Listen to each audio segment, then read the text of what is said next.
Hello, I'm Bradley Emerson. Welcome to Tips in 10. In the series of why managers fail, I'm going to focus on probably one of my biggest weaknesses called anger. Anger is negative energy, and as human beings, even animals do get angry. And you sort of behave in an irrational or a unfriendly manner, insensitive manner when you're angry. And it is understandable that at workplace that you do get angry when things don't get delivered the way you want, the time you want. You do get angry. It happens at home. It happens everywhere where there's a human interaction when there is an expectation. And when the expectation is not delivered, you tend to get angry. There are two sides to it. I mean, is anger, a certain amount of anger, is good, and it's good to be shown. I mean, I have found in my experience, the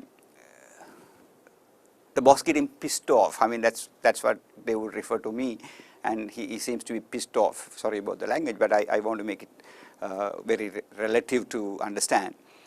It tends to sort of work. It tends to sort of work. But they need to see that your tolerance level for quality, your tolerance level for timing is short. So when you set the standards, you can set the standards and re-establish by only showing a bit of anger or dissatisfaction when those standards are not met. So what I have found in my work career, in particularly in the banking industry where, or the last place that I worked, that when you set the standard and you show dissatisfaction and we show zero tolerance in the form of a demonstrated anger, a controlled anger, intentionally throwing out that anger with the outcome of good results, it's good. But if you use your anger to cripple somebody intentionally, if you use your anger to harm somebody's self-esteem, and if you are using anger to break somebody down, then it becomes unproductive and kind of inhuman. There would be people in an organization who push you to that point. I've seen many, I'm sure you would have seen many, and you would probably see more in your career. There will be people who will take you to that point of giving up on your controls. And that has happened. I have seen so many people, flaring up at each other.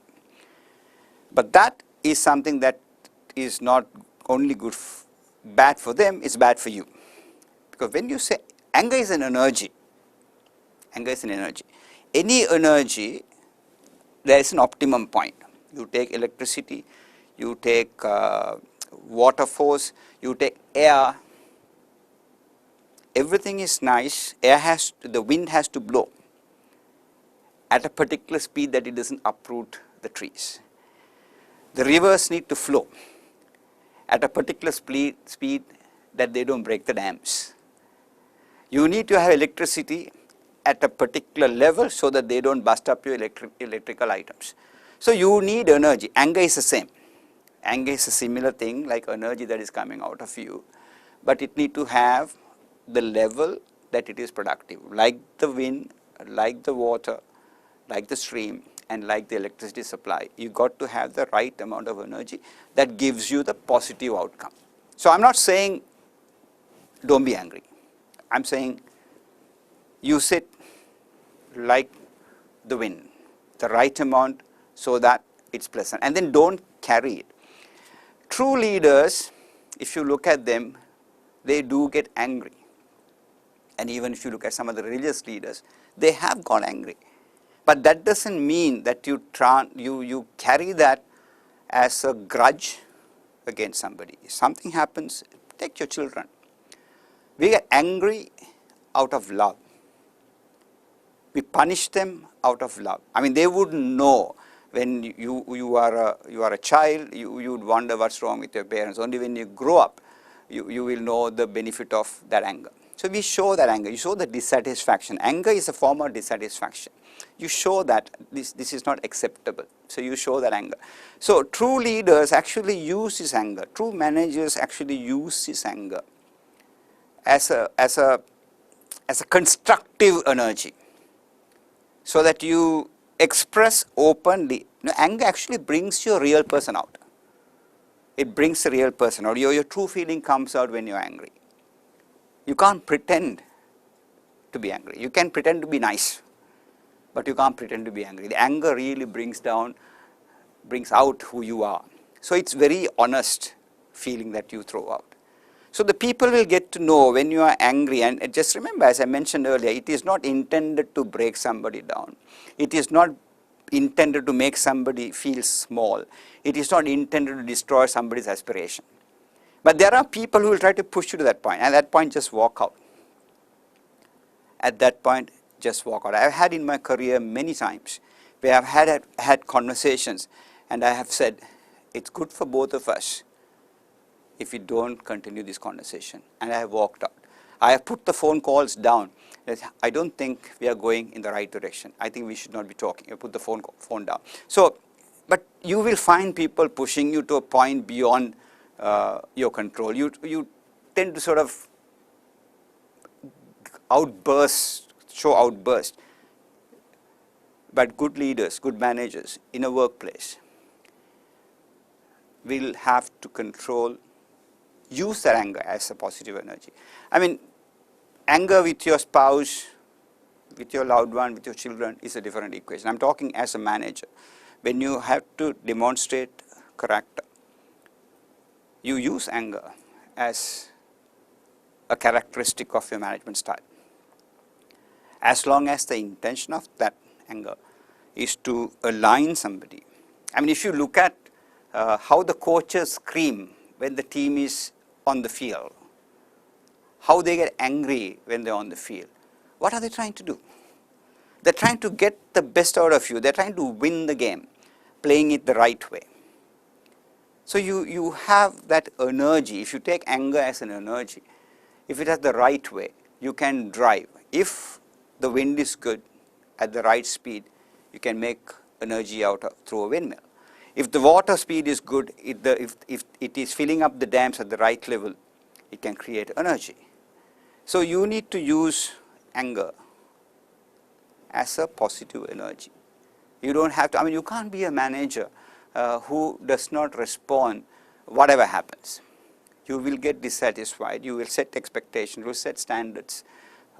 Take punctuality, for example. If somebody is not punctual, not only on coming, but not delivering the work that was expected, you will get angry because you have set the standard on timing. If somebody is not doing the things the right way, the ethical way, if you have set the standards, you will get angry because you will not tolerate the level of mischief. You may tolerate mistakes, but you may not tolerate mischief, and you will get angry. So if you set the standard by demonstrating anger, what your tolerance levels are, that's what anger does at work. As a manager, when you get angry at one point, the team will know that is your level of tolerance. Anything beyond that will make you angry. Make you angry means you are dissatisfied. Make you angry means it's unacceptable. Make you angry means you are not doing what is expected out of you in your job. So you use anger as a benchmark. And the moment you use anger beyond that, the moment you convert anger into grudge, the moment you carry anger into victimization, the moment you carry anger into breaking people down, the moment you carry anger into making people feel small, then you fail. So anger is an energy. All leaders have got angry. From Mahatma Gandhi to Martin Luther King to everybody, if you look at, they have got angry. But anger is the point of your break-even between good and the bad. So that is the way you use anger. Use that as an energy to drive people to get aligned. The moment you use anger to make somebody feel small, to insult somebody, to make them feel belittled, and that is when manages fall. See you next time. Thank you.